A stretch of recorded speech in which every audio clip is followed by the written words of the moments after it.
Me llamo Eduardo Vázquez, tengo 72 años, y hace una semana mi hija Beatriz me echó de la casa donde había vivido durante 4 años y me gritó en la cara: «Ya no quiero verte más, papá. Eres un estorbo en mi vida». Lo que ella no sabía es que durante esos 4 años de convivencia, mientras me trataba como una carga, yo había estado utilizando mis conocimientos de ingeniero retirado para crear 17 patentes tecnológicas que hoy generan regalías por más de $200,000 mensuales. Ahora que me echó de su casa, decidí demostrarle que el estorbo que acababa de descartar era en realidad su boleto hacia una vida millonaria que acaba de perder para siempre. Mantente conmigo hasta el final, porque esta historia te va a enseñar algo fundamental sobre valorar a las personas por lo que son, no por lo que aparentan. Y cuéntame desde qué ciudad me acompañas, porque quiero saber si en todo el mundo existen hijos que confunden el amor incondicional con debilidad. Mi historia comienza hace exactamente 4 años, cuando mi vida cambió de manera radical tras la muerte de mi esposa Elena. Habíamos estado casados durante 47 años y ella había sido mi compañera en todo, en mis estudios de ingeniería, en mi carrera profesional, en la crianza de nuestra única hija Beatriz, en los momentos buenos y en las crisis familiares. Elena murió después de una batalla de 8 meses contra el cáncer de ovario. Durante esos meses finales, yo la cuidé personalmente. Le administraba medicamentos, la llevaba a quimioterapias, la consolaba durante las noches de dolor, le leía libros cuando ya no tenía fuerzas para hacerlo sola. Fueron los meses más duros de mi vida, pero también los más importantes, porque pude demostrarle hasta el último día cuánto la amaba. Cuando Elena murió, me quedé completamente destrozado. No solo había perdido a mi esposa, sino también a mi mejor amiga, mi confidente, mi compañera de vida. La casa donde habíamos sido felices durante décadas se convirtió en un mausoleo lleno de recuerdos que me recordaban constantemente lo que había perdido. Beatriz, que entonces tenía 32 años, estaba casada con Javier y tenían 2 hijos pequeños, Matías de 6 años y Sofía de 4. Vivían en una casa de 3 dormitorios en un barrio de clase media, una vida cómoda pero ajustada económicamente, como muchas familias jóvenes que están construyendo su patrimonio. 3 meses después del funeral de Elena, Beatriz vino a visitarme y me encontró en un estado lamentable. No me había afeitado en días, la casa estaba desordenada, había perdido peso porque apenas comía, pasaba horas enteras sentado en el sillón donde Elena solía tejer, mirando al vacío. «Papá», me dijo con lágrimas en los ojos, «no podés seguir así. Mamá no hubiera querido verte destruyendo tu vida por su muerte». «No sé cómo seguir sin ella, Beatriz», le respondí con honestidad. «Elena era todo mi mundo. Sin ella, no sé para qué existe el resto. Papá, venite a vivir con nosotros, al menos temporalmente, hasta que te recuperes un poco. Los chicos te van a hacer bien, vas a tener compañía, vas a tener una razón para levantarte cada mañana». La propuesta de Beatriz me pareció providencial en ese momento. La soledad en esa casa llena de recuerdos me estaba matando lentamente. Pensé que vivir con mi hija y mis nietos me ayudaría a encontrar un nuevo propósito en la vida. Me daría la oportunidad de ser útil como abuelo. Me permitiría sanar gradualmente el dolor de la pérdida. Acepté su invitación y me mudé a su casa con mis pertenencias básicas: ropa, algunos libros, las fotos de Elena y mi computadora personal donde tenía todos mis proyectos de ingeniería. Vendí la casa familiar porque mantenerla era demasiado doloroso y porque pensé que ese dinero podría serme útil para contribuir con los gastos familiares de Beatriz. Los primeros meses de convivencia fueron realmente sanadores. Mis nietos me recibieron con alegría genuina. Matías, que tenía 6 años, me mostraba sus juguetes, me pedía que le ayudara con rompecabezas, me contaba historias inventadas que creaba con su imaginación desbordante. Sofía, de 4 años, se sentaba en mis rodillas para que le leyera cuentos, me dibujaba retratos que pegaba en la puerta del refrigerador, me daba besos espontáneos que me derretían el corazón. Durante esos primeros meses, también traté de ser útil en la casa. Ayudaba con las tareas domésticas, cocinaba cuando Beatriz tenía mucho trabajo, llevaba a los chicos al parque cuando ella necesitaba descansar, arreglaba pequeñas cosas que se rompían en la casa usando mis conocimientos de ingeniería. Beatriz parecía agradecida por mi presencia. «Papá, qué bueno que estés acá», me decía. «Los chicos te adoran y a mí me ayuda mucho tener otra persona adulta en casa». Javier también se mostraba cordial, aunque siempre mantuvo cierta distancia respetuosa conmigo. Pero después del primer año, empecé a notar cambios sutiles en la actitud de Beatriz hacia mí, pequeños comentarios, gestos de impaciencia, sugerencias veladas de que tal vez era momento de que considerara otras opciones de vivienda. «Papá», me decía cuando yo arreglaba algún aparato eléctrico, «no hace falta que te molestes. Podemos llamar a un técnico». Cuando ayudaba a Matías con proyectos escolares que requerían conocimientos científicos, me comentaba, «Papá, en el colegio ahora enseñan diferente. Capaz es mejor que Matías haga la tarea solo». También noté que empezaba a excluirme de ciertas actividades familiares. Cuando llegaban amigos de visita, me sugería que me fuera al cuarto o al patio. Cuando organizaban salidas familiares, a veces se olvidaban de avisarme o me decían que el lugar donde iban no era apropiado para personas de mi edad. «Papá, vamos a ir a un parque de diversiones que tiene juegos muy intensos. Capaz preferís quedarte acá descansando», me decía, aunque yo sabía perfectamente que había juegos y actividades para todas las edades en esos lugares. Durante el segundo año de convivencia, la tensión se hizo más evidente. Beatriz empezó a establecer reglas específicas sobre mi comportamiento en la casa. No podía ver televisión en el living después de las 9 de la noche porque los chicos necesitaban rutinas de sueño. No podía usar la cocina durante ciertos horarios porque interfería con la preparación de las comidas familiares. No podía recibir visitas sin avisar previamente porque la casa tenía una dinámica específica que no se podía alterar. También empezó a criticar aspectos de mi personalidad y mis hábitos que nunca habían sido problemáticos. «Papá, hablas muy alto cuando estás por teléfono. Papá, dejas mucho desorden cuando lees el diario. Papá, tosés mucho en las noches y nos despertás». Cada crítica era pequeña, aparentemente razonable, pero en conjunto creaban un ambiente donde yo me sentía constantemente observado, juzgado, encontrado deficiente. Era como vivir bajo un microscopio, donde cada movimiento mío era evaluado y frecuentemente desaprobado. Durante esos 2 primeros años, yo había empezado a trabajar en algo que mantuve completamente en secreto: el desarrollo de tecnologías innovadoras basadas en mi experiencia como ingeniero civil, especializado en construcciones antisísmicas. Usando mi computadora personal, empecé a diseñar sistemas de aislación sísmica más eficientes para edificios residenciales.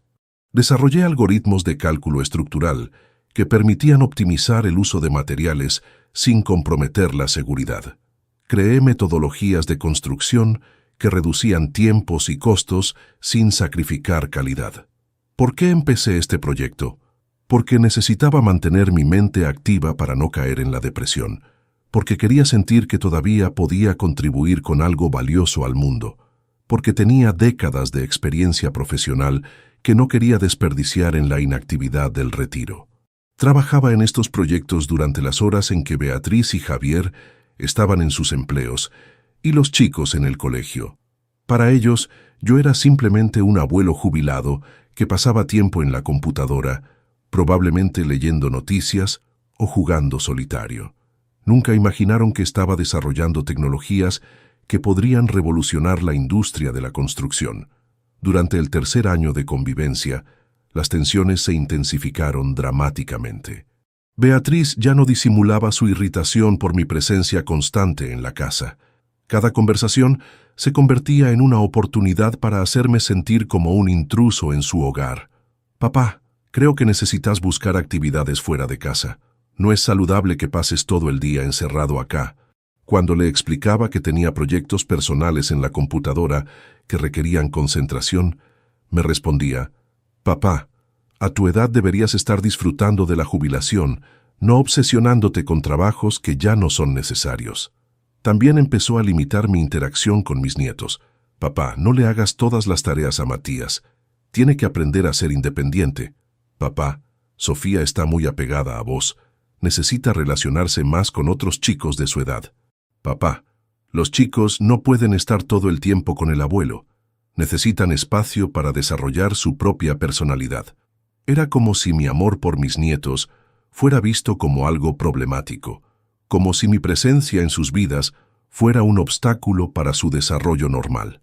Cada momento de afecto genuino entre mis nietos y yo se convertía en una fuente de tensión con Beatriz. Un día, Matías llegó del colegio con un proyecto de ciencias sobre energías renovables. Era exactamente el tipo de tema donde mis conocimientos de ingeniería podían ser muy útiles. Le expliqué conceptos básicos sobre energía solar y eólica. Lo ayudé a diseñar un pequeño experimento con paneles solares caseros. Le enseñé a hacer cálculos de eficiencia energética. El proyecto quedó excelente. Matías obtuvo la nota más alta de la clase y fue seleccionado para representar al colegio en una feria de ciencias regional. Estaba orgulloso y emocionado, y yo me sentía útil y valorado por haber podido contribuir a su éxito académico.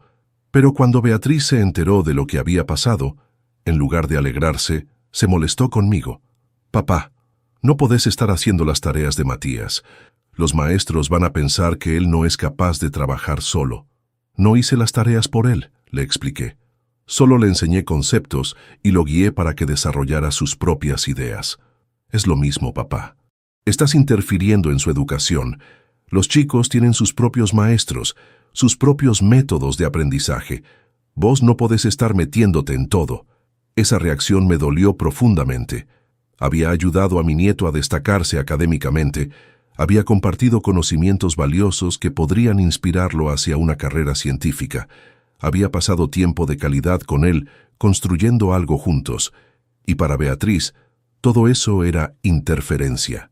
Durante los últimos meses de mi tercer año viviendo con ellos, había logrado completar y registrar mis primeras 5 patentes tecnológicas. Eran sistemas innovadores de construcción antisísmica que habían despertado el interés de varias empresas constructoras importantes. El proceso de patentar había sido complejo y costoso, pero lo había financiado con parte del dinero de la venta de mi casa. Contraté a un abogado especializado en propiedad intelectual, registré las patentes en múltiples países, establecí una estructura legal para manejar las futuras regalías. Las primeras ofertas de licenciamiento empezaron a llegar a los 6 meses de haber registrado las patentes. Empresas constructoras querían usar mis tecnologías en proyectos grandes, especialmente en zonas sísmicas. Los contratos de licencia incluían pagos iniciales y regalías mensuales basadas en el uso de las tecnologías. Para el final de mi tercer año con Beatriz, ya estaba recibiendo regalías mensuales por aproximadamente $50,000, pero mantenía esta información completamente en secreto. Para mi familia, yo seguía siendo el abuelo jubilado que pasaba tiempo en la computadora sin hacer nada productivo. ¿Por qué mantuve el secreto? Porque quería ver si mi familia me valoraba por lo que era como persona, no por lo que tenía como patrimonio. Quería saber si el amor de mi hija era genuino o condicional. Quería comprobar si mi presencia era realmente bienvenida o simplemente tolerada. Desafortunadamente, durante el 4.º año de convivencia, obtuve todas las respuestas que no quería escuchar. Beatriz se volvió cada vez más directa en sus quejas sobre mi presencia. Papá, esta casa se está quedando chica para tanta gente. Papá, Javier y yo necesitamos privacidad como pareja. Papá, los chicos necesitan espacio para crecer sin tener siempre al abuelo presente. También empezó a sugerir alternativas para mi vivienda. Papá, hay residencias muy lindas para personas de la tercera edad. Tendrías gente de tu edad, actividades programadas, atención médica permanente. Papá, podríamos buscar un apartamento pequeño cerca de acá para que sigas siendo independiente, pero mantengas contacto con nosotros. Cada sugerencia sonaba razonable en la superficie, pero el mensaje subyacente era claro. Ya no era bienvenido en esa casa, ya no querían tenerme viviendo con ellos, necesitaban que encontrara otro lugar donde estar. Durante esos meses finales, había completado 12 patentes adicionales que ampliaron significativamente mi portafolio tecnológico. Desarrollé sistemas de cimentación flexible, algoritmos de diseño estructural optimizado, metodologías de construcción modular antisísmica, tecnologías de aislación térmica y acústica integrada. Las regalías mensuales habían crecido a más de $200,000 y tenía ofertas de compra total de algunas patentes por sumas que superaban los $10 millones. Había pasado de ser un jubilado con ahorros modestos a ser un millonario con ingresos pasivos extraordinarios. Pero seguía viviendo como el abuelo pobre y dependiente en casa de su hija, durmiendo en el cuarto de huéspedes, contribuyendo ocasionalmente con gastos menores, aparentando ser una carga económica más que un activo familiar. La crisis final se desencadenó hace exactamente una semana, cuando ocurrió un incidente que terminó destruyendo para siempre mi relación con Beatriz. Sofía, mi nieta de 7 años, se había lastimado jugando en el patio. Se había raspado la rodilla y estaba llorando. Yo la consolé, limpié la herida, le puse una curita con dibujos animados y la distraje contándole historias hasta que dejó de llorar. Cuando Beatriz llegó del trabajo y vio a Sofía con la curita, me preguntó qué había pasado. Le expliqué el incidente y cómo había atendido la herida. En lugar de agradecerme, se molestó. «Papá, cuando los chicos se lastiman tenés que llamarme inmediatamente. No podés estar tomando decisiones médicas sobre mis hijos». «Beatriz, era solo un raspón. Limpié la herida y puse una curita. Cualquier adulto responsable habría hecho lo mismo». «Eso no es el punto, papá. El punto es que vos no sos el padre de estos chicos. Yo soy la madre y necesito saber inmediatamente cuando algo les pasa. Beatriz, soy su abuelo. Tengo derecho y responsabilidad de cuidarlos cuando están conmigo». «No, papá. No tenés derecho a tomar decisiones sobre mis hijos. Sos el abuelo, no el padre. Tu rol es limitado». Esa discusión escaló hasta convertirse en la pelea más grande que habíamos tenido en 4 años de convivencia. Beatriz descargó toda la frustración acumulada durante años de tenerme viviendo en su casa. «Papá, estoy harta de esta situación. Estoy cansada de tener que considerar tu opinión para cada decisión familiar. Estoy agotada de no poder tener privacidad en mi propia casa porque siempre estás ahí, observando, opinando, metiéndote en todo». «Beatriz, yo solo trato de ser útil, de colaborar, de ser un buen abuelo para mis nietos. Pero sos demasiado presente, papá. Los chicos no pueden hacer nada sin que vos estés ahí. No pueden tener una conversación privada conmigo sin que vos escuches. No podemos tener reuniones familiares sin que vos participes. ¿Y eso está mal?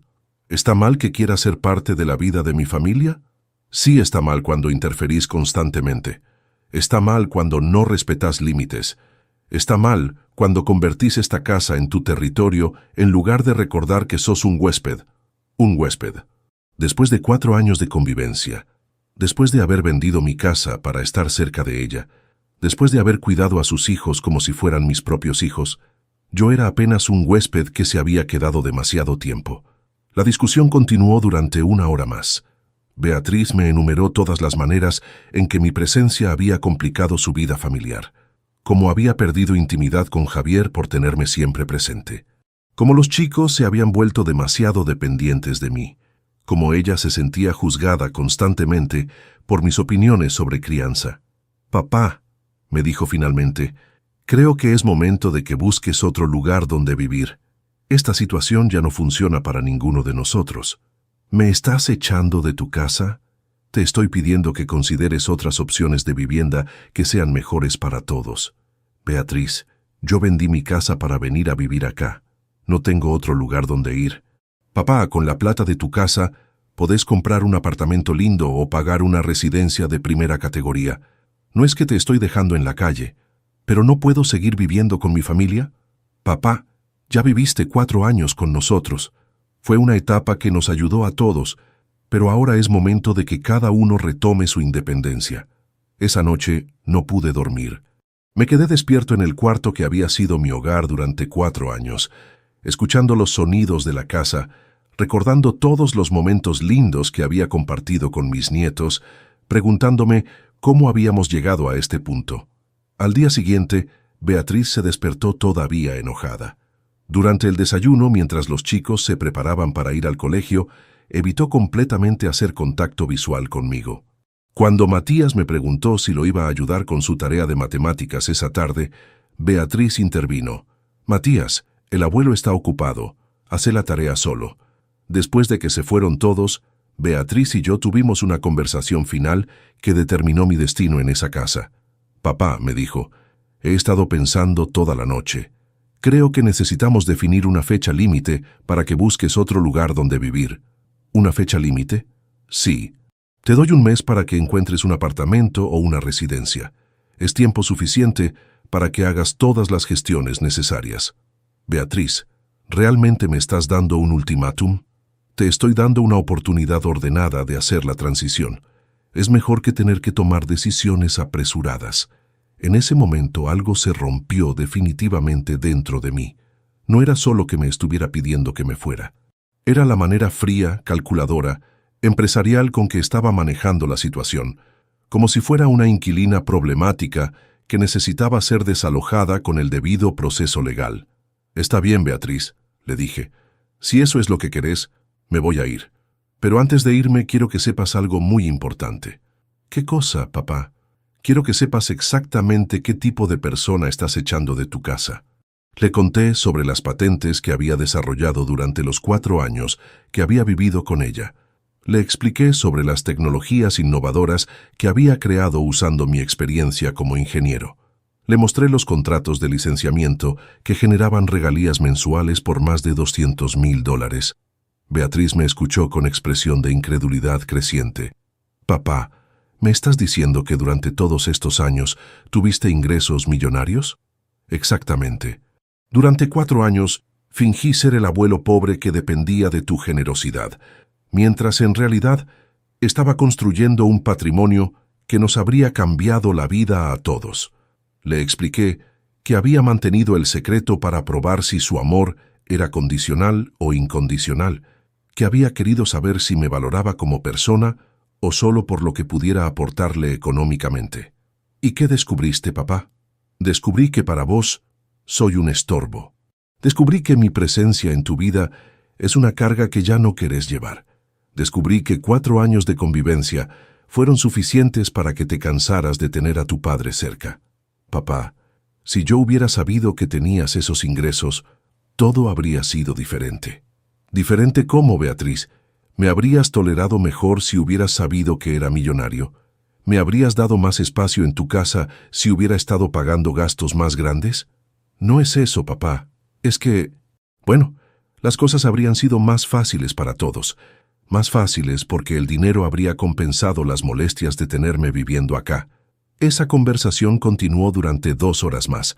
Beatriz alternaba entre shock por el descubrimiento de mi patrimonio real y intentos de justificar por qué me había estado tratando como una carga durante años.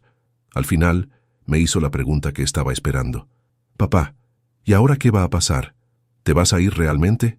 «Sí, Beatriz, me voy a ir. Pero no porque me obligues, sino porque finalmente entendí que no soy bienvenido en tu vida. Pero papá, ahora que sabemos la situación real, podemos reorganizar todo. Podés contribuir más con los gastos de la casa, podemos hacer mejoras, podemos planificar un futuro diferente». «Beatriz, durante 4 años no contribuí más con los gastos porque quería que me aceptaras por amor, no por dinero. Ahora que sabes que tengo dinero, de repente querés reorganizar todo. ¿No te das cuenta de lo que eso dice sobre tus motivaciones? Papá, no seas injusto. Es natural que las cosas cambien cuando cambian las circunstancias». «Las circunstancias no cambiaron, Beatriz. Yo siempre tuve este dinero. Lo único que cambió es tu conocimiento sobre él». Esa misma tarde hice las valijas con mis pertenencias básicas. 4 años de vida resumidos en 2 maletas y algunas cajas con libros y recuerdos. Los chicos estaban en el colegio, así que no tuve que enfrentar despedidas dolorosas con mis nietos. Antes de irme, le dije a Beatriz algo que había estado pensando durante días. «Beatriz, durante estos 4 años te demostré que podía ser un abuelo amoroso, un compañero de casa útil, un apoyo emocional para tu familia. Pero vos decidiste que todo eso no era suficiente para compensar las molestias de tenerme cerca. Papá, no es que no apreciara esas cosas. Sí es eso, Beatriz. Exactamente eso. Yo daba amor, tiempo, cuidado, experiencia, sabiduría, pero para vos todo eso pesaba menos que las incomodidades de convivir conmigo. ¿Y ahora qué va a pasar con nosotros? Ahora voy a hacer lo que debería haber hecho hace años, vivir mi propia vida con mi propia dignidad, sin depender de la buena voluntad de gente que me considera un estorbo. Me fui de esa casa sabiendo que jamás volvería. No porque fuera rencoroso, sino porque finalmente había entendido que hay relaciones que no se pueden forzar y que a veces el amor de los hijos tiene fecha de vencimiento. Durante la primera semana en mi nuevo apartamento, un lugar hermoso que compré en un barrio exclusivo, usando parte de mis regalías mensuales, Beatriz me llamó varias veces tratando de arreglar la situación. Papá, los chicos te extrañan mucho. Matías pregunta cuándo vas a volver. Dile a Matías que el abuelo lo ama, pero que ahora vive en su propia casa. ¿Podemos visitarte en tu apartamento nuevo? Por supuesto, Beatriz, pero como visitas, no como familia que convive. Papá, creo que malinterpretaste mis intenciones. Yo nunca quise echarte de casa. Beatriz, vos me diste un mes de plazo para buscar otro lugar donde vivir. Eso se llama echar a alguien de casa. Pero era porque pensé que no tenías otros recursos. Recursos siempre tuve, Beatriz. Lo que no tuve fue una hija que me valorara independientemente de esos recursos. Hace 3 días, Beatriz vino a mi apartamento nuevo con los chicos. Era la primera vez que la veía desde que me fui de su casa.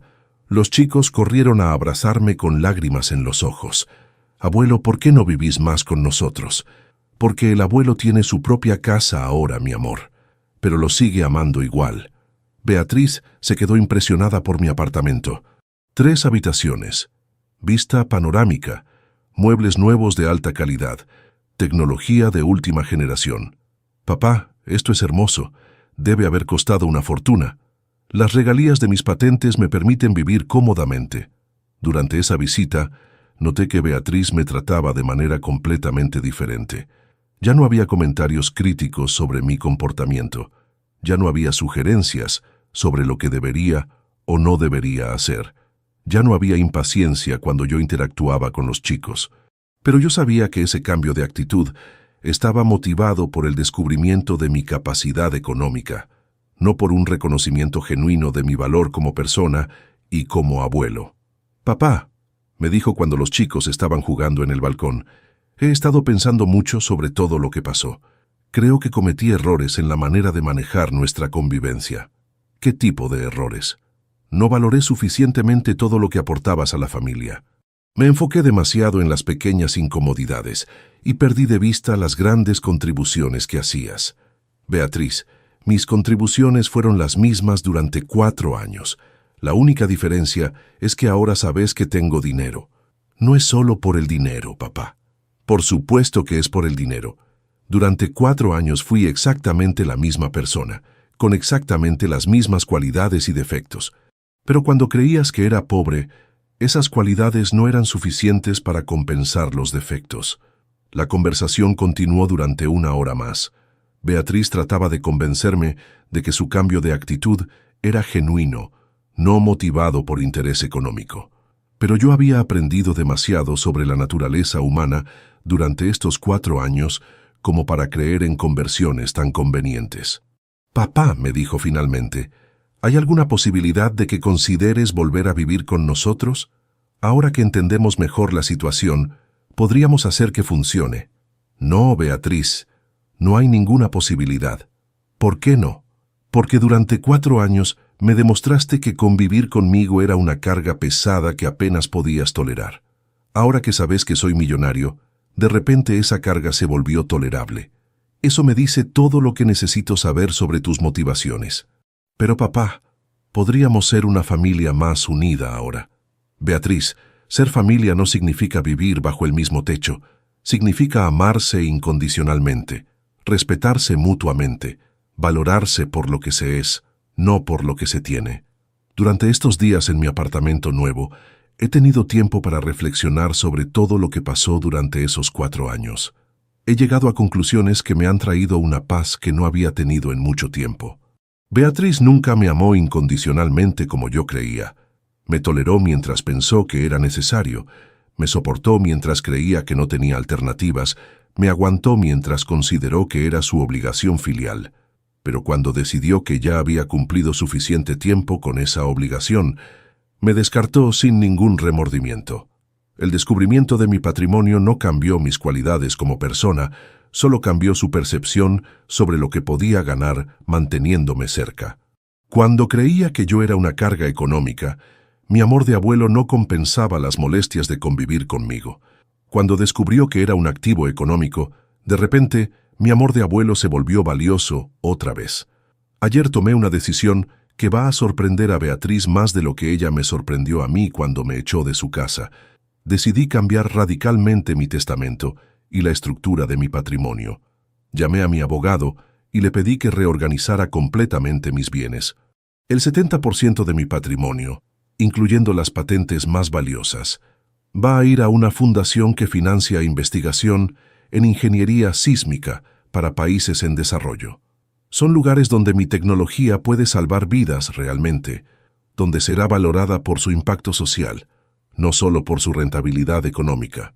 El 20% de mi patrimonio va a ir a un fideicomiso educativo para mis nietos, que podrán acceder a esos fondos cuando cumplan 25 años, siempre y cuando demuestren valores de respeto familiar y responsabilidad social. Quiero que Matías y Sofía aprendan que el dinero es una herramienta para hacer el bien, no un medio para comprar comodidades. El 10% restante va para Beatriz, pero con condiciones muy específicas. Solo podrá acceder a esos fondos si demuestra durante los próximos 10 años que ha aprendido a valorar las relaciones familiares por encima de las conveniencias económicas.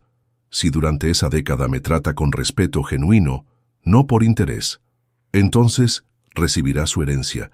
Si no, ese 10% también va a la fundación. ¿Por qué le doy esta oportunidad a Beatriz? No porque crea que se lo merece, sino porque quiero darle la chance de redimirse, de demostrar que puede crecer como persona, de aprender que hay cosas más importantes que el dinero. Esta mañana, Beatriz me llamó para proponerme algo que confirmó todos mis temores sobre sus motivaciones. «Papá», me dijo, «Javier y yo hemos estado hablando. Con tus ingresos mensuales podrías invertir en ampliar nuestra casa.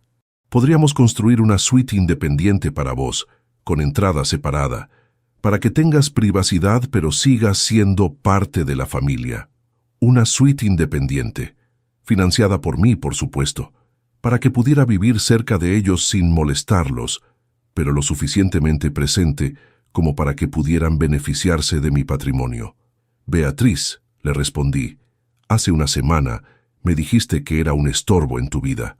Ahora querés construir una suite para que vuelva a vivir cerca tuyo. ¿Qué cambió?» «Papá, reflexioné sobre todo y me di cuenta de que cometí errores. Lo que cambió, Beatriz, es que descubriste cuánto dinero tengo. No es solo por el dinero, papá. Es que entendí mejor la importancia de mantener la familia unida. Si la familia fuera realmente importante para vos, no me habrías echado de tu casa sin saber si tenía dinero o no». Esa conversación terminó con Beatriz frustrada porque yo no acepté su propuesta de reconciliación financiera. No podía entender por qué alguien que tenía tanto dinero no quería usarlo para resolver problemas familiares que el dinero podía solucionar fácilmente. Pero el dinero no puede solucionar el problema fundamental, que Beatriz nunca me valoró como padre, solo me evaluó como activo o pasivo en su vida personal. Durante 4 años, cuando creyó que era un pasivo, me trató mal. Ahora que sabe que soy un activo, me trata bien. Pero en ningún momento me ha tratado simplemente como su padre que merece amor incondicional. Hace 2 días, recibí una visita inesperada que me conmovió profundamente. Era Roberto Silva, uno de mis antiguos colegas de la universidad, donde había estudiado ingeniería hace décadas. Roberto había visto mi nombre en publicaciones técnicas relacionadas con mis patentes y había rastreado mi contacto. «Eduardo», me dijo, No podía creer cuando leí que eras vos el que había desarrollado esas tecnologías antisísmicas. Siempre supe que eras brillante, pero esto es extraordinario. Gracias, Roberto. Han sido años de trabajo silencioso. Roberto me contó sobre un proyecto que estaba coordinando, la construcción de escuelas antisísmicas en zonas rurales de países latinoamericanos.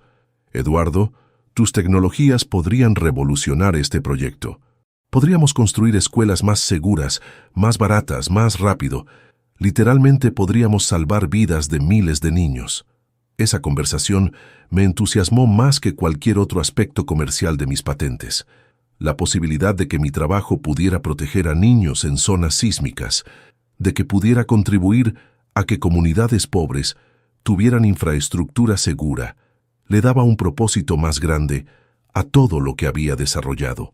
Roberto, le dije, podés usar mis tecnologías para ese proyecto sin costo. Solo necesito que me mantengas informado sobre el impacto que estamos generando. ¿Sin costo? Eduardo, esas patentes valen millones. Exactamente por eso puedo permitirme donarlas para causas que realmente importan. Después de que se fue Roberto, me quedé pensando en el contraste entre su entusiasmo por usar mi trabajo para ayudar a otros y el entusiasmo de Beatriz por usar mi dinero para beneficiar a ella misma. Dos tipos muy diferentes de personas, dos tipos muy diferentes de motivaciones. Anteayer, Matías vino a visitarme solo. Beatriz lo había traído, pero se quedó esperando en el auto mientras mi nieto subía a pasar una hora conmigo.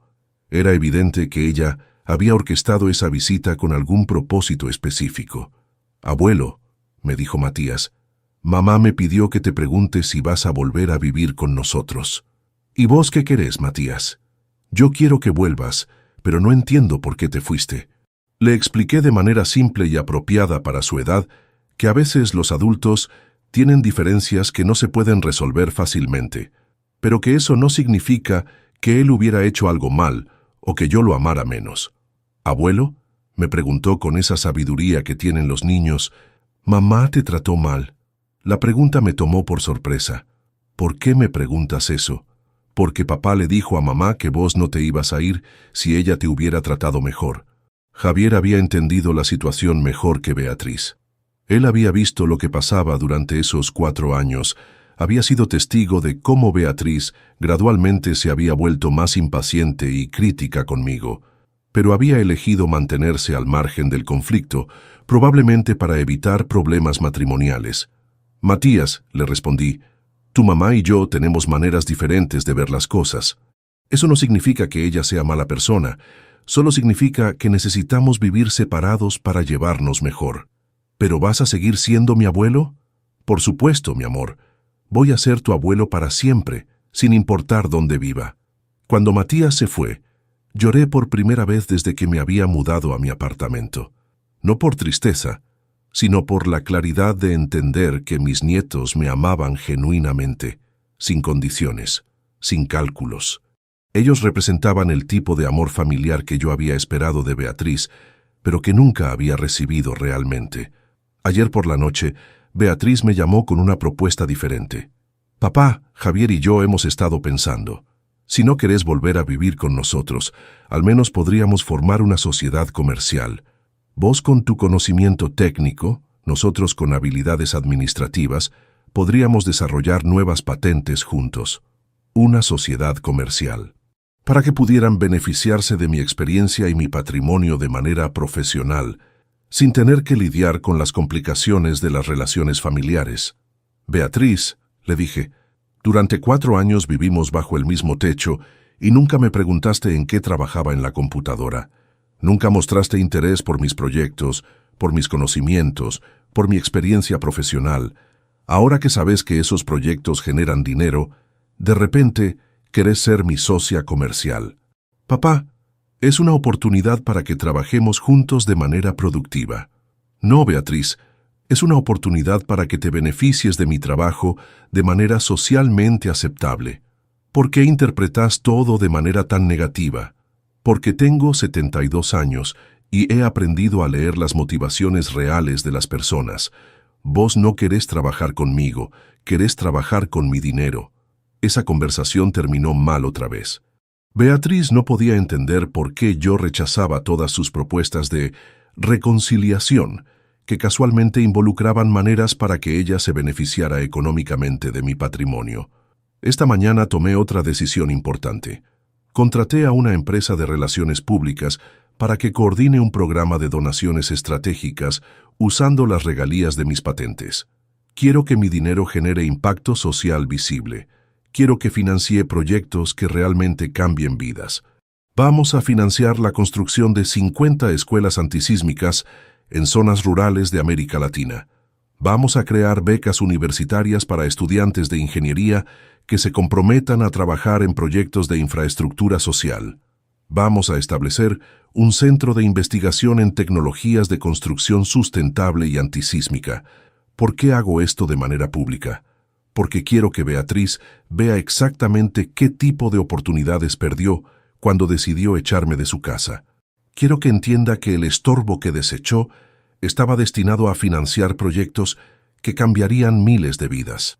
No es venganza, es educación. Es mostrarle las consecuencias de evaluar a las personas solo por las molestias que causan, sin considerar el valor que pueden aportar. Hace una hora Beatriz me llamó después de ver una nota en el periódico local sobre mis donaciones. Papá, leí sobre el programa de escuelas que vas a financiar. Es increíble. Gracias, Beatriz. ¿Habías planeado esto desde hace tiempo? Había planeado hacer algo significativo con mi patrimonio, sí. Durante 4 años en tu casa tuve tiempo de pensar sobre el propósito de mi vida después de Elena, sobre cómo podría usar mi experiencia para ayudar a otros.